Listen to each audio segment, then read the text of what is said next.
Veuillez vous asseoir. La première catéchèse que nous avons faite en accompagnant guidé par le catéchisme, nous avons parlé de l'être humain qui est fait pour Dieu. Dans la deuxième catéchèse, nous avons parlé de Dieu qui vient à notre rencontre. L'être humain cherche l'absolu de différentes façons, mais cet absolu, du point de vue chrétien, nous l'interprétons comme étant Dieu. Donc, cette recherche d'absolu est une recherche de Dieu du point de vue chrétien. Mais ce qu'il y a de grand, c'est que Dieu vient à notre rencontre et, pour ainsi dire, il nous recherche plus que nous le cherchons nous-mêmes. Donc, Jésus-Christ est la source. Dieu vient à notre rencontre en Jésus-Christ. Jésus-Christ est la source de la révélation. Il est le médiateur, la plénitude de la révélation. La première étape dans le catéchisme est la transmission de la révélation divine, des numéros 74 à 141. Mais entre Jésus-Christ qui vient à nous et la transmission de la révélation divine, je voudrais faire une pause pour entrer de plus avant dans ce mystère de Dieu qui vient à notre rencontre, parce qu'on comprend que si Dieu vient à notre rencontre, bien, c'est pour que nous le rencontrions. Et qu'est-ce que ça veut dire rencontrer Jésus-Christ? Qu'est-ce que ça veut dire rencontrer Dieu? Donc, c'est un grand mystère, puisque c'est le mystère de l'être humain qui rencontre le mystère de Dieu, de l'être humain créé par Dieu. Je vais vous lire un passage de Benoît XVI qu'il a écrit dans son encyclique sur la charité. Et c'est un passage qui a attiré beaucoup l'attention. Alors, je vais le lire, et puis après, je vais commenter. À l'origine du fait d'être chrétien, il n'y a pas une décision éthique ou une grande idée, mais la rencontre avec un événement, avec une personne qui donne à la vie un nouvel horizon et par là son orientation décisive. Quand on veut parler de la foi chrétienne, le centre, c'est toujours Jésus-Christ. C'est vraiment le centre. Et ce qui accompagne Jésus-Christ, bien sûr, c'est son message. Mais le centre, c'est la personne de Jésus-Christ. Le message de Jésus-Christ, la révélation de Jésus-Christ est composée de différents éléments. On peut, pour le moment, en parler de deux éléments. Il y a l'élément de éthique, les valeurs. Quelles sont les valeurs que Jésus-Christ nous appelle à vivre? Toute la question éthique, la question morale, qui est importante, mais le centre, c'est de rencontrer la personne de Jésus-Christ.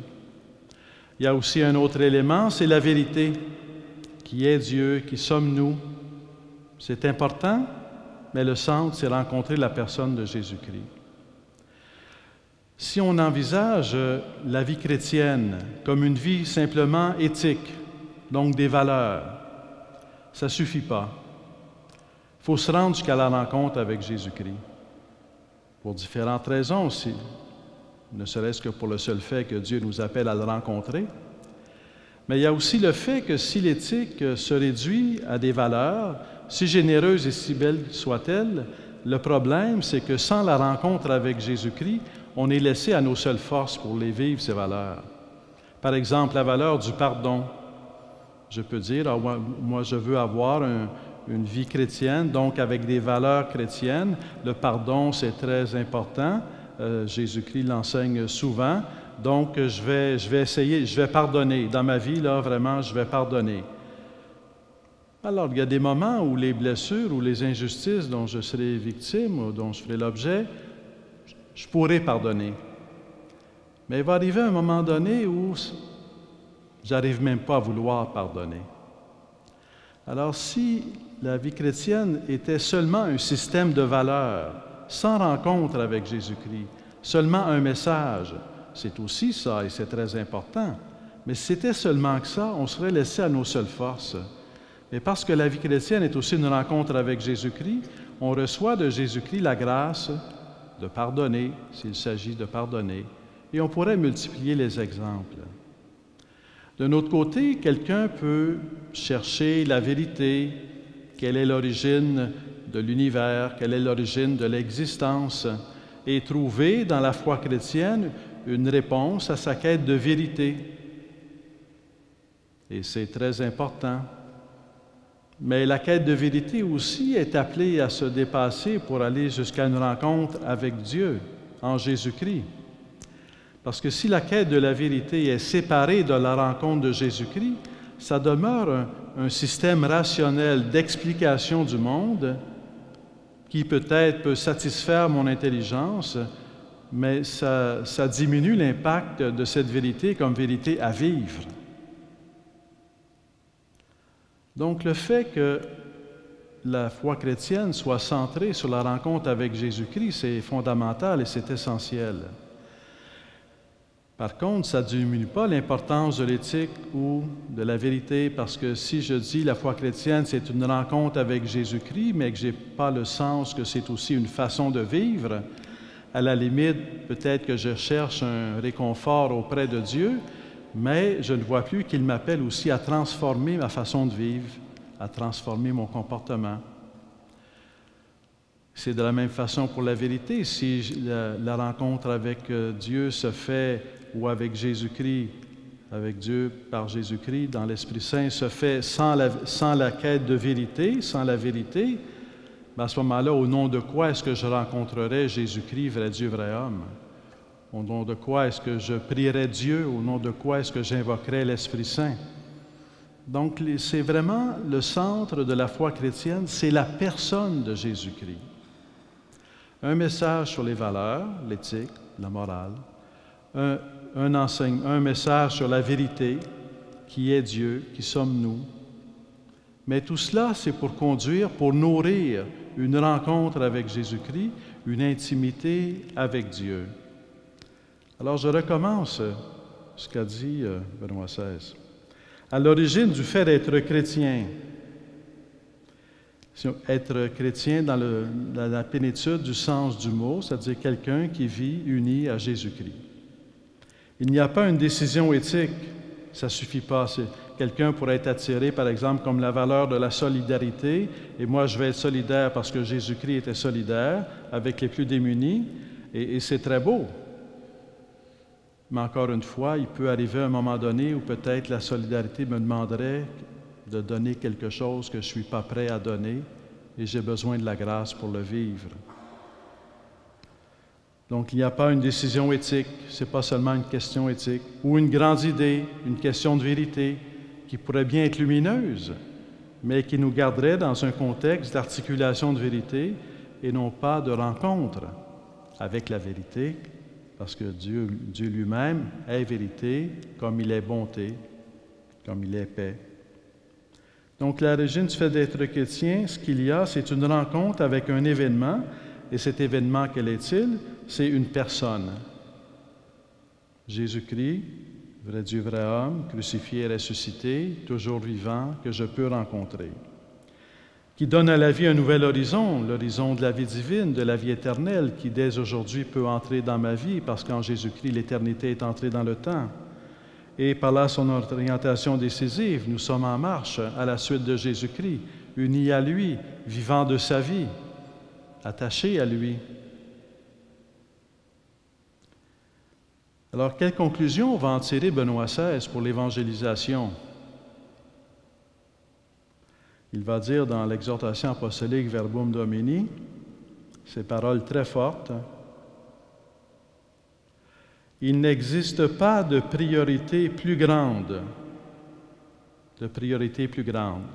Dans le contexte d'aujourd'hui, dans la société dans laquelle nous sommes, dans le monde de notre temps, il n'existe pas de priorité plus grande que celle-ci. Ouvrir à nouveau à l'homme d'aujourd'hui l'accès à Dieu, au Dieu qui parle et qui nous communique son amour pour que nous ayons la vie en abondance. L'évangélisation ici, elle est vue comme ouvrir un chemin à Dieu, ouvrir l'accès à Dieu, ouvrir un chemin à Dieu qui vient vers nous, c'est la tâche de Jean-Baptiste, mais aussi à l'être humain qui cherche Dieu, sans toujours le savoir, mais du point de vue chrétien, nous savons que l'être humain est fait pour Dieu. Donc, ouvrir à nouveau à l'homme d'aujourd'hui l'accès à Dieu, au Dieu qui parle et qui nous communique son amour. On peut se demander quel est le programme qui va nous permettre de vivre ça. Et on pourrait se pencher sur la table et imaginer un programme qui va ouvrir l'accès à Dieu, l'accès de l'être humain à Dieu. Mais dans un certain sens, c'est plus exigeant que ça. C'est plus exigeant que ça parce que si on est appelé, priorité, il n'y a pas de priorité plus grande, à ouvrir à l'être humain un accès à Dieu qui parle et qui se communique et qui communique son amour, ça va être exigeant parce que ça va vouloir dire que nous aussi, nous avons à vivre notre foi comme une rencontre avec Jésus-Christ. Ça va être exigeant. Ça va être une exigence de conversion personnelle. Autrement dit, l'évangélisation dans le monde dans lequel nous sommes ne peut pas se faire sans l'évangélisation de nous-mêmes, sans l'Église qui s'évangélise elle-même. Alors, je souligne un autre passage de Benoît XVI. J'exhorte tous les fidèles à refaire l'expérience de la rencontre personnelle et communautaire avec le Christ, Verbe de vie. Refaire l'expérience de la rencontre personnelle et communautaire. C'est exigeant. C'est exigeant parce que dans la rencontre avec Jésus-Christ, tant pour nous, dans le fond, que pour l'annoncer, il n'y a jamais rien de garanti d'avance. Si on a un programme pour enseigner des vérités, on peut toujours après vérifier si ce qu'on a dit a été retenu. Si on a un programme pour enseigner des valeurs, on peut toujours surveiller pour voir si les valeurs sont vécues. Mais comment est-ce qu'on fait pour marcher sur le chemin de la rencontre avec Jésus-Christ, pour renouveler notre rencontre avec Jésus-Christ et être au service de cette rencontre avec Jésus-Christ dans le monde dans lequel nous vivons? Comment est-ce qu'on fait? Dieu a pensé à tout. Et il y a, bien sûr, un chemin, disons un chemin central, ou une ressource, un don de Dieu qui rend possible la rencontre avec Jésus-Christ, et pour nous, pour la renouveler, et pour tout être humain à qui ce don est offert, parce que Dieu offre ses dons à tous. Et ce don, c'est l'Esprit Saint. Sans l'Esprit Saint, Jésus-Christ demeure comme une réalité extérieure à nous. Un message que l'on entend.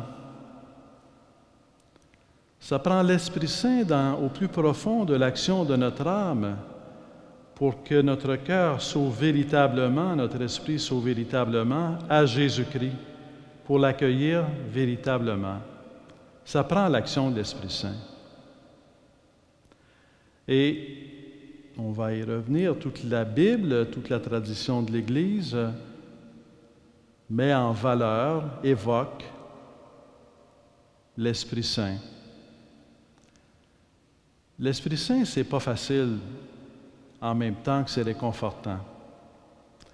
L'Esprit Saint, c'est pas facile parce que, bon, Jésus-Christ, on a les évangiles qui nous parlent de lui. C'est vrai Dieu fait homme, il a marché, il a agi, il a parlé avec des paroles humaines, à travers des actions humaines. Donc, ça nous rejoint. Dieu le Père, l'idée de paternité, ça nous rejoint. L'Esprit Saint, dans un certain sens, le Père est un Esprit Saint, le Fils est un Esprit Saint. l'Esprit Saint, son nom, c'est d'être amour, l'Esprit Saint. Il est l'amour. Il est l'amour invisible. Il est l'amour que l'on ne voit pas. Il est l'amour qu'on est appelé à recevoir et qu'on est appelé à laisser agir en nous. Alors, comment donner un espace dans notre vie à l'Esprit Saint ou comment voir, si on veut, que l'Esprit Saint agit en nous? Jésus lui-même va nous donner des pistes.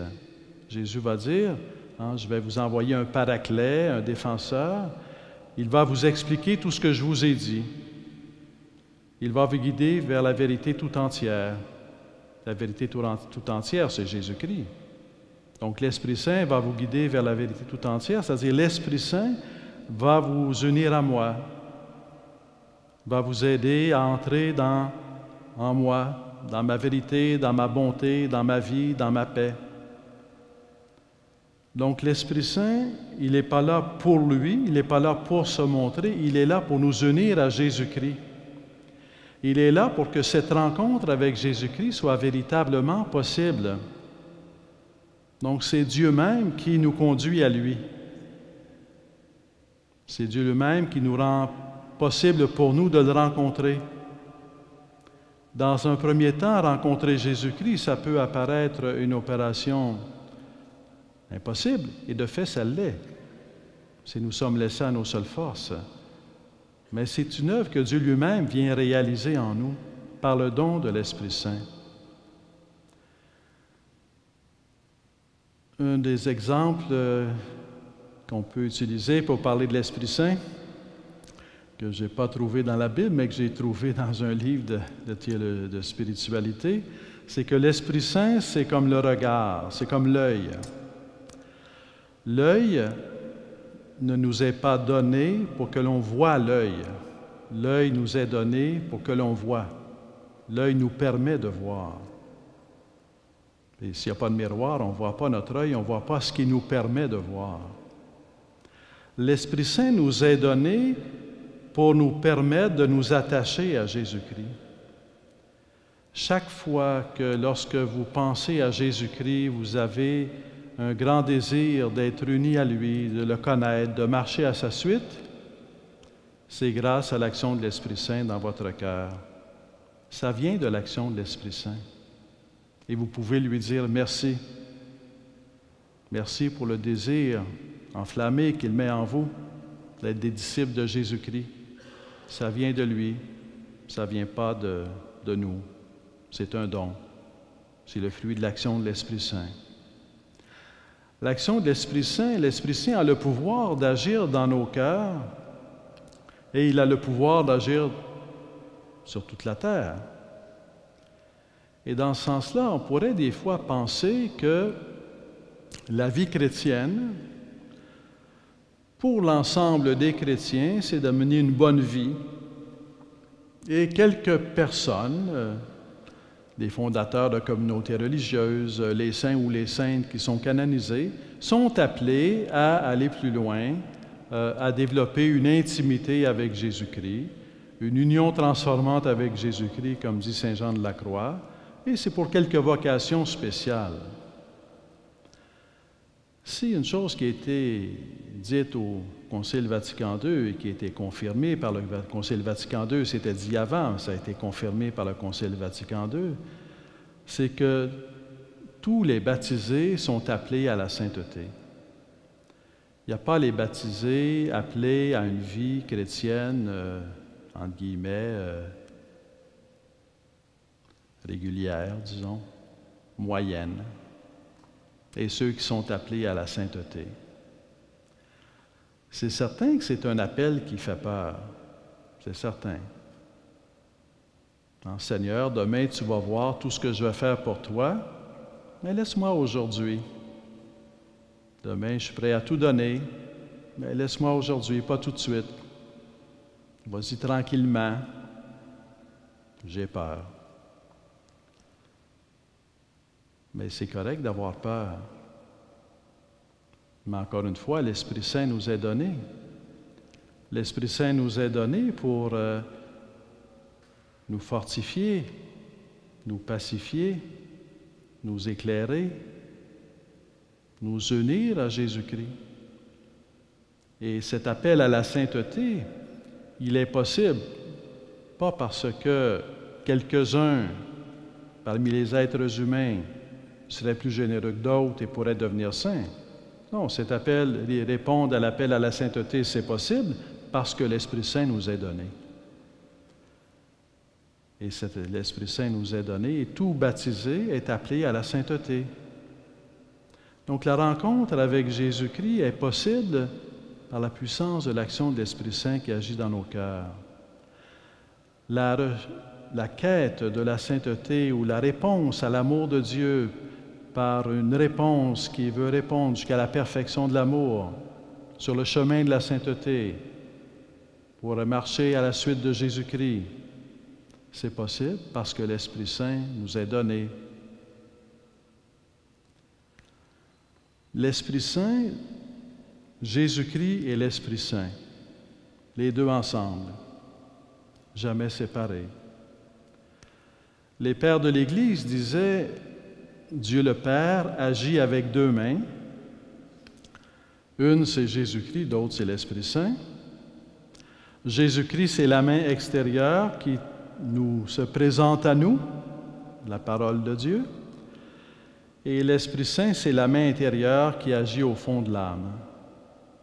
Dans notre nature humaine, dans notre humanité, qui existons corps et âme, nous avons besoin d'être touchés par l'extérieur. Mais nous sommes corps et âme, nous avons aussi besoin d'être touchés à l'intérieur. Jésus-Christ se présente à nous, l'Esprit Saint ouvre notre cœur à la venue de Jésus-Christ. Le modèle, pour ainsi dire, de cette docilité à l'action de l'Esprit Saint et de l'accueil de Jésus-Christ et de la rencontre avec Jésus-Christ, c'est Marie. Marie, qu'est-ce qui rend possible l'incarnation? Qu'est-ce qui rend possible la conception de Jésus dans le sein de Marie et la naissance de Jésus? Ça prend deux choses. Ça prend le oui de Marie à Dieu. Je suis l'humble servante du Seigneur, qu'il me soit fait selon ta parole. Mais c'est sous l'opération de l'Esprit Saint.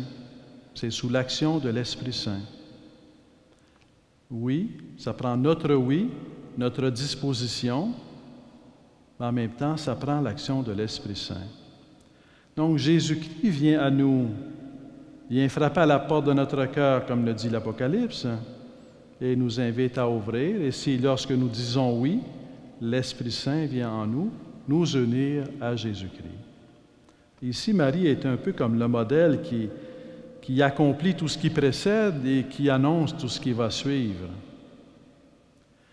Où est-ce que se fait dans l'histoire cette combinaison entre oui et l'action de l'Esprit Saint? Il y a dans le sein de Marie, mais est-ce qu'il y a d'autres endroits où se fait dans l'histoire la combinaison entre oui et l'action de l'Esprit Saint? Certainement que si on regarde la Bible, c'est une combinaison du oui et de l'action de l'Esprit Saint. Le oui d'auteurs qui, dans leur contexte, ont écrit, inspirés par Dieu. C'est la parole de Dieu. Ce n'est pas inspiré par leur propre vision, c'est inspiré par Dieu, de sorte qu'on peut dire c'est une véritable parole de Dieu. Mais en même temps, c'est une parole qui passe par des auteurs humains, donc par des auteurs qui ont dit oui à se laisser guider par l'Esprit Saint, à se laisser inspirer par l'Esprit Saint, qui ont dit oui à rencontrer Dieu sous la mouvance de l'Esprit Saint, qui ont dit oui à témoigner de sa parole. Donc l'Écriture sainte est un lieu où on retrouve la parole de Dieu avec la collaboration d'auteurs humains. Donc l'Écriture sainte est un chemin pour rencontrer Jésus-Christ. Lorsque l'on prie la parole en recourant à l'Esprit Saint qui agit en nous, la parole de Dieu nous parle et vient nous nourrir et vient nous aider à rencontrer Jésus-Christ, vient nous aider à nous ouvrir à la sagesse de Jésus-Christ. Et certainement que l'Écriture sainte est une des grandes voies, un des grands chemins pour recevoir Jésus-Christ, pour accueillir Jésus-Christ, pour intégrer Jésus-Christ dans notre vie. L'Écriture sainte, c'est comme un chemin, une autoroute, c'est indispensable. C'est le chemin pris par Dieu lui-même pour se révéler. Maintenant, cette Écriture sainte n'est jamais séparée d'une tradition. À l'époque d'Abraham, quand Abraham est inspiré par Dieu pour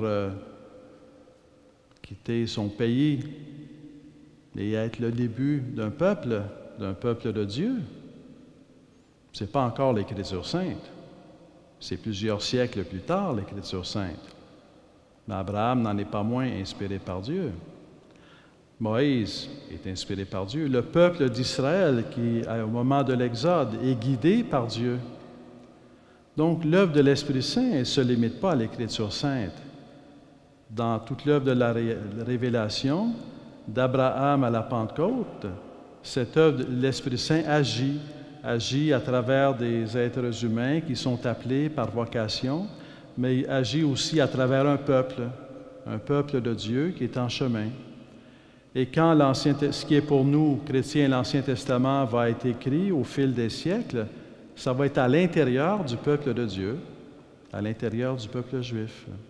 Et dans ce sens-là, la tradition porte la Bible. Mais en même temps, cette Écriture sainte inspire la tradition parce que lorsqu'elle est lue, lorsqu'elle est méditée, lorsqu'elle est accueillie, elle vient transformer nos vies personnelles et communautaires. Donc, il y a toujours comme une relation très étroite entre la Bible et la tradition. Et la clé de cette union très étroite, c'est l'Esprit Saint. Parce que c'est l'Esprit Saint qui est à l'œuvre dans la réalisation de l'Écriture sainte, comme c'est l'Esprit Saint qui est à l'œuvre dans la construction de la tradition.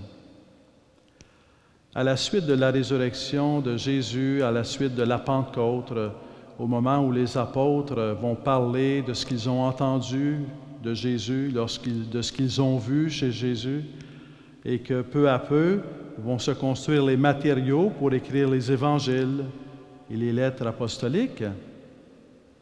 C'est à l'intérieur de l'Église, donc de la tradition qui vient de Jésus-Christ, du cœur transpercé.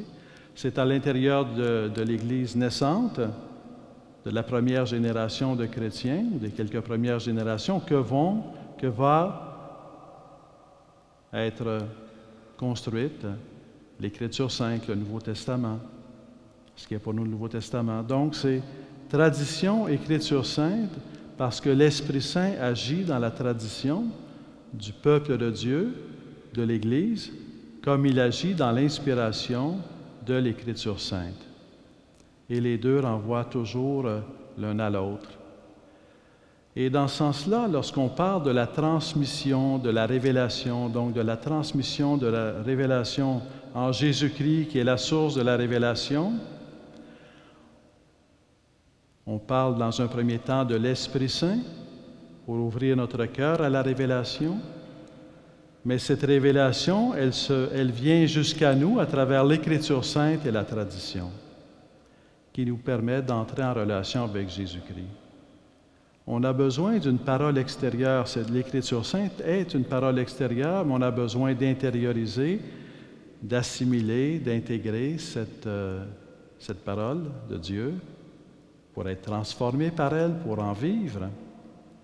Et l'Esprit Saint nous aide. Dans la tradition, il y a bien des éléments. Un des éléments qu'il y a dans la tradition, c'est la vie des saints et des saintes. Les saints et les saintes sont l'Évangile en acte, l'Évangile vécu. Et c'est pour ça que c'est très important d'avoir des amis parmi les saints et les saintes. On est tous appelés à la sainteté, mais on n'est pas tous appelés à être canonisés. Il faut faire la distinction. Être appelé à être canonisé puis être appelé à la sainteté. Ça, c'est certain que vous êtes tous appelés à la sainteté. Qui est appelé à être canonisé, Dieu seul le sait. Alors, il ne faut pas que ce soit tout le monde, parce qu'on ne connaîtra plus personne. Mais il faut qu'il y en ait. Qu'il soit canonisé. Et le saint ou la sainte, c'est l'Évangile vécu, c'est la parole de Dieu vécue, c'est la parole de Dieu, c'est la vie transformée par la parole de Dieu, c'est la vie transformée par l'union à Jésus-Christ. Et c'est la vie qui témoigne de la rencontre avec Jésus-Christ. Parce qu'un saint ou une sainte ne pourrait pas, si on veut, marcher sur le chemin de la sainteté par ses seules forces. Il n'y a aucun saint ou une sainte qui peut marcher sur le chemin de la sainteté par ses seules forces. C'est par l'œuvre de l'Esprit Saint dans le cœur, par l'œuvre de la Bible, par l'accueil des grandes richesses de la tradition, qu'un cœur est transformé pour répondre à l'appel de Dieu, pour faire de sa vie une réponse d'amour à l'amour de Dieu. C'est un don qui vient à travers l'œuvre de Dieu, dans l'Écriture sainte, dans la tradition, avec l'Esprit Saint qui agit dans nos cœurs, avec le don de l'Esprit Saint. Donc, tout être humain est appelé à la sainteté, mais il y en a qui sont appelés à être canonisés. Il arrive parfois que dans nos vies personnelles, ça peut être dans notre famille, ça peut être dans nos amis, on a croisé quelqu'un qui nous a interpellés. Et qu'on pense à Mère Teresa qui a interpellé tant de gens avant d'être béatifiée ou canonisée. Alors, sa vie était un appel, mais sa vie était en même temps le témoignage de sa rencontre avec le Christ, et qu'une rencontre avec le Christ a le pouvoir de nous transformer et de nous conduire sur le chemin de la sainteté.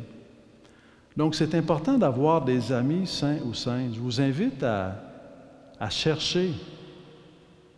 Il y a ceux peut-être qui viennent spontanément. Il y a des annuaires sur les vies de saints. Vous allez dans les librairies, prenez un annuaire sur les vies de saints. Cherchez à lire les vies de saints, à découvrir des vies de saints et de saintes.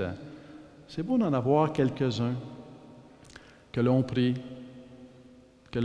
et qui, en même temps, quand on lit une vie de saint ou une vie de sainte, qu'est-ce que ça vient nous aider? Ça vient nous aider à marcher, nous aussi, sur le chemin de la sainteté, et ça vient nous aider à croire que c'est possible, et ça vient nous aider à croire que Jésus-Christ veut vraiment nous rencontrer et a véritablement le pouvoir de nous rencontrer, de transformer nos vies. Je pense à saint Ignace de Loyola qui était blessé et qui, en lisant des vies de saints et de saintes, s'est dit « Je veux aussi marcher sur ce chemin ». Et ça a changé sa vie. C'est important. C'est important d'avoir des amis de saints ou de saintes. Et ce qui est aujourd'hui, il y a beaucoup de ressources, il y a de très belles vies sur les saints ou les saintes, puis il y en a quelques-uns, certains plus particulièrement, je pense à sainte Thérèse de Lisieux. Il y a tellement de gens très fervents et très formés, et très, je dirais, très savants aussi souvent, qui ont contemplé, pour ainsi dire, la vie de Thérèse de Lisieux, qui ont étudié ses écrits, qui ont prié ses écrits, qui ont médité ses écrits, qu'il y a beaucoup de livres qui y a autour pour nous aider à comprendre sainte Thérèse de Lisieux. Je ne pense pas qu'on puisse passer à côté de sainte Thérèse de Lisieux. Je pense qu'il faut que ça soit une des deux, trois, là, ou plus, là. Je pense qu'on ne peut pas passer à côté. C'est tellement au cœur de la vocation chrétienne que c'est pour tout être humain. Ce n'est pas seulement pour les carmes ou les carmélites, là. C'est pour tout baptiser, la sainte Thérèse de Lisieux. Et il y en a d'autres. Alors, quelqu'un peut lire une vie de saint Vincent de Paul, puis les choses ne se font jamais exactement de la même façon d'une époque à l'autre, mais est inspiré par son esprit de charité et son esprit de solidarité avec les plus démunis, puis se sentir appelé à avoir la même vie, le même dévouement, la même foi. Et ça devient, quand c'est difficile, bien, la vie de saint Vincent de Paul devient un signe que quand on rencontre Jésus-Christ, ça devient possible. Ça devient possible parce que c'est habité par la charité du Christ qu'on va aimer les gens autour de nous, qu'on va aimer les plus démunis. Ce n'est pas avec le pouvoir de notre amour, c'est transformé par la charité du Christ qui nous fait participer à sa charité. Donc, rencontrer Jésus-Christ dans le don de l'Esprit Saint et le rencontrer tel qu'il se donne à nous. Il se donne à nous dans la puissance de sa croix et de sa résurrection, mais il se donne à nous à travers l'Écriture sainte et la tradition. Et le rencontrer à travers l'Écriture sainte et la tradition. Dans la tradition, il y a aussi l'œuvre du magistère, les vérités de foi. Les vérités de foi sont importantes. Et il y a des moments, ça dépend des siècles, mais où ça a été... dans la foi, il arrive souvent des moments où il y a certaines choses que ça semble aller de soi. Puis il y a une autre époque, ça ne semble pas aller de soi. Fait que là, ça amène des réflexions, de la prière, je dirais des vies données pour rester fidèle à la transmission du dépôt de la foi. Alors, un seul Dieu en 3 personnes, c'est une grande richesse de notre foi, c'est le don de la révélation de Jésus-Christ, et c'est très précieux. Et perdre la foi en la Trinité, ça serait un peu comme perdre Dieu dans un certain sens. Alors, donc les vérités de foi sont importantes et elles font partie de la tradition. Et la clé, c'est toujours que ce n'est pas l'œuvre d'êtres humains qui se lèvent un matin et qui disent « Ah, je pense que c'est ça ». Non, c'est l'œuvre de gens qui ont donné leur vie au Christ et qui sont guidés par l'Esprit Saint pour grandir dans la foi, transmettre la foi, Écriture sainte et tradition qui sont toujours entrelacées l'un avec l'autre. Et en bout de ligne, c'est que ça nous aide à rencontrer Jésus-Christ. Ça nous aide à rencontrer Jésus-Christ et ça nous amène à ce qui fait partie donc du cœur de la foi. Il y a des moments où c'est plus facile de croire que la vie chrétienne, c'est une série de valeurs à vivre, ou que la vie chrétienne, c'est une série de vérités à croire, et de mettre de côté que la vie chrétienne, c'est rencontrer quelqu'un. C'est rencontrer Dieu.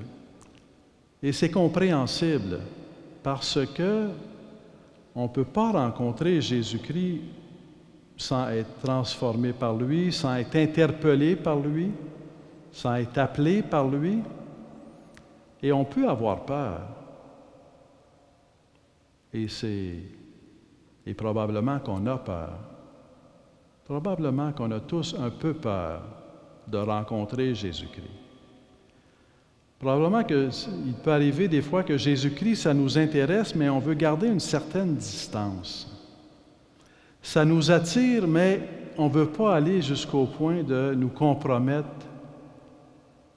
totalement, de nous engager totalement une fois pour toutes, sans réserve. On veut garder une certaine distance, on veut se garder comme un espace personnel. Notre vie est faite de différentes zones, mais nous sommes appelés à nous convertir dans chacune des zones de notre vie.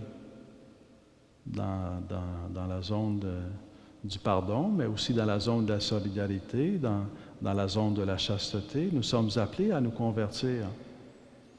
Et si on peut être tenté à un moment donné, avoir peur, parce que c'est garder Jésus-Christ à distance, bien, c'est se laisser un peu de liberté dans une zone ou l'autre. On a de meilleures raisons de ne pas avoir peur. On a des raisons d'avoir peur. Mais on a des meilleures raisons de ne pas avoir peur. C'est que ce que Dieu nous demande, et c'est ça la révélation de Jésus-Christ, ça vient de son amour pour nous. Et ce qu'il nous demande, il nous le donne. L'amour qu'il nous le donne, qu'il nous demande, il nous le donne.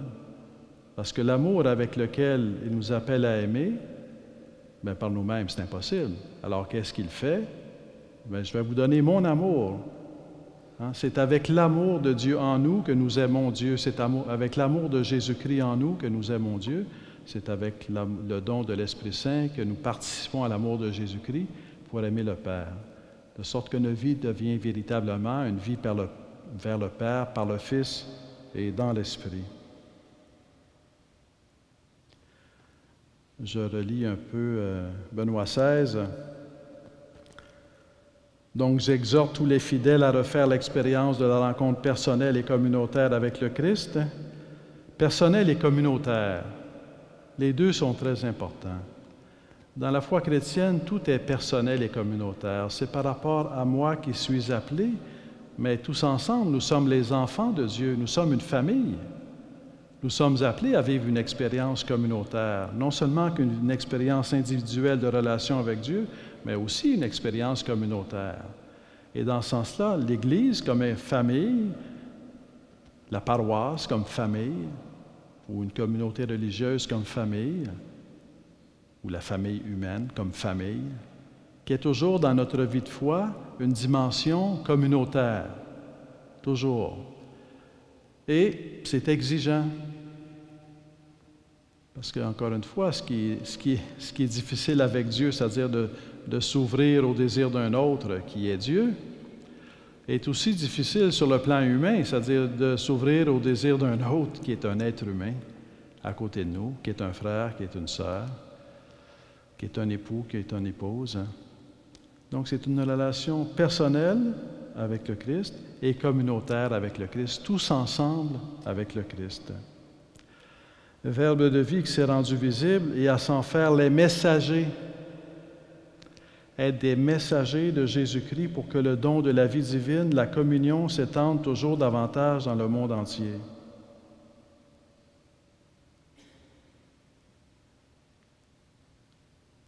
La question devient a plusieurs facettes.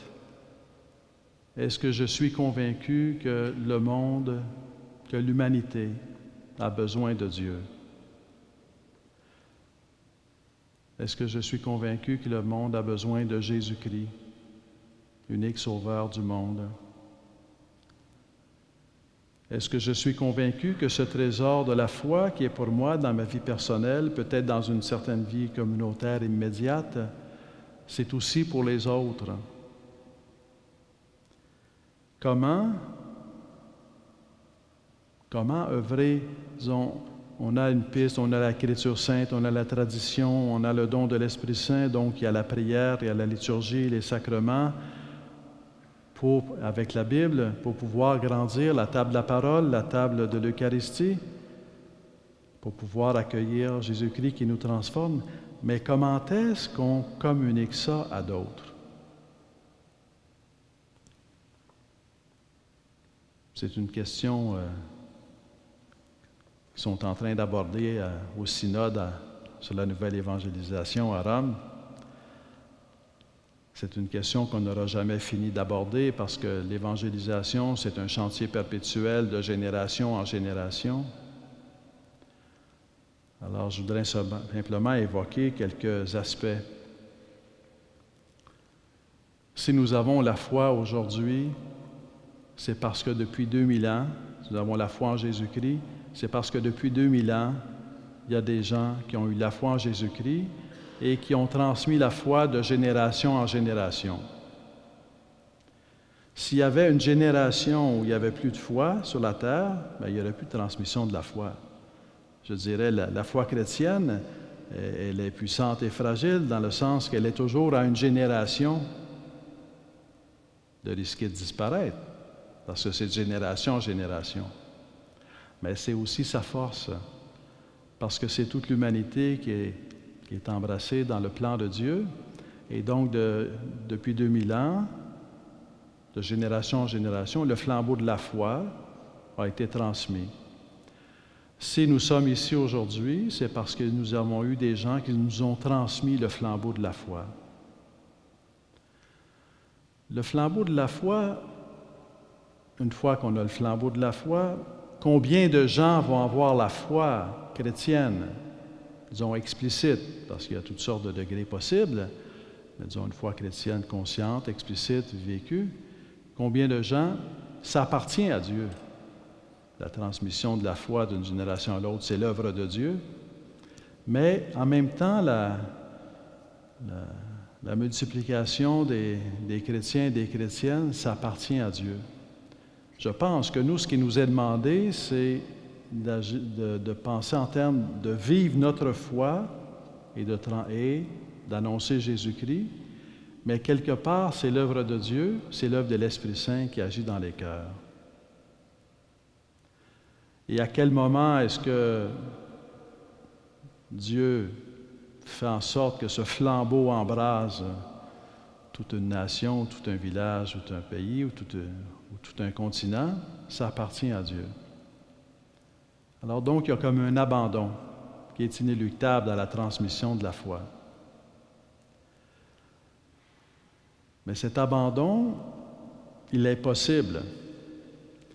Il est possible dans le sens où, dans notre vie personnelle, nous faisons l'expérience du combat pour la fidélité à la prière, nous faisons l'expérience de la foi, nous avons fait l'expérience d'être réconfortés par Jésus-Christ, nous avons fait l'expérience d'être éclairés par Jésus-Christ, nous avons fait l'expérience d'être guidés par Jésus-Christ le long de notre vie. Donc, ça vient aussi fortifier notre foi que l'Esprit Saint a le pouvoir d'agir dans le cœur de tout être humain. Et dans ce sens-là, ça devient possible d'annoncer Jésus-Christ en remettant à l'Esprit Saint les fruits que cette annonce pourra porter dans le cœur de l'être humain. Ce qui est exigeant, c'est que, dans un certain sens, c'est que Dieu nous demande de proclamer. Jésus-Christ a envoyé ses apôtres, annoncer, proclamer le royaume. Dieu nous demande, tout d'abord par notre vie, par nos actions, mais aussi par nos paroles, de proclamer Jésus-Christ, d'annoncer la vie de Jésus-Christ. Mais ça appartient à l'action de l'Esprit Saint d'agir dans les cœurs. Nous, on n'a pas le pouvoir d'agir dans le fond des cœurs et c'est une excellente chose. Il y a comme là une zone, je dirais, de liberté, puis une zone protégée par Dieu. Mais l'Esprit Saint a le pouvoir d'agir dans les cœurs. Et je rencontrais il n'y a pas longtemps des catéchètes, et il n'est pas rare qu'un catéchète va faire l'expérience d'avoir dit quelque chose dans l'année pour aider un enfant, puis à la fin de l'année, s'aperçoit que c'est un message qui, pour le moment, apparaissait anodin, a eu beaucoup d'impact, parce que c'est l'Esprit Saint qui agissait dans le cœur. Donc, nous est demandé d'accueillir l'Écriture sainte, d'accueillir la grande tradition vivante de l'Église, de l'accueillir dans notre cœur, de rencontrer Jésus-Christ, d'être transformé en disciple de Jésus-Christ, qui marche à sa suite, qui vit de la vérité, qui témoigne de Jésus-Christ par notre vie, pour que notre existence même devienne un appel, mais avec l'Esprit Saint qui agit dans les cœurs. Ça prend quelque part une parole visible, une vie visible, des actions visibles, une parole audible pour que l'Esprit Saint agisse dans les cœurs. Ça prend aussi, c'est les lumières du monde, ça prend aussi le sel de la terre, ça prend aussi combien de vies sont données à Dieu, que Dieu seul connaît. Je suis certain qu'on va avoir des surprises au ciel. On va retrouver un voisin ou une tante dont on n'avait jamais deviné ou perçu peut-être la sainteté. On va avoir des surprises. Dieu n'est pas limité à l'histoire humaine, il construit le royaume éternel. Donc, je vous invite à croire dans le pouvoir de Dieu de toucher les cœurs, mais le prix à payer pour grandir dans cette foi, c'est notre propre conversion. C'est notre propre rencontre avec Jésus-Christ. Dans un certain sens, le plus grand combat, c'est pas, entre guillemets, d'évangéliser les autres. Le plus grand combat de notre vie, c'est de nous évangéliser nous-mêmes. Et quand on mène ce combat, on devient un instrument de Dieu, entre les mains de Dieu, et ça appartient à Dieu. Alors, pour l'époque que nous vivons, on ne peut pas faire l'économie de refaire l'expérience de la rencontre personnelle et communautaire avec le Christ. On ne peut pas en faire l'économie. C'est comme indispensable. Mais en même temps, c'est un défi grandiose, c'est un défi qui est beau, c'est un défi qui est source de joie. C'est exigeant, mais c'est source de joie. Alors demandons un désir renouvelé d'accueil de la parole de Dieu, de l'Écriture sainte, un désir renouvelé d'ouverture à la tradition vivante de l'Église pour pouvoir être transformé par Jésus-Christ qui passe à travers l'Écriture sainte et la tradition vivante, animée par l'Esprit Saint, afin que nos propres vies deviennent des chemins de transmission de l'amour de Dieu. Nous pouvons nous recueillir avec un chant à Marie.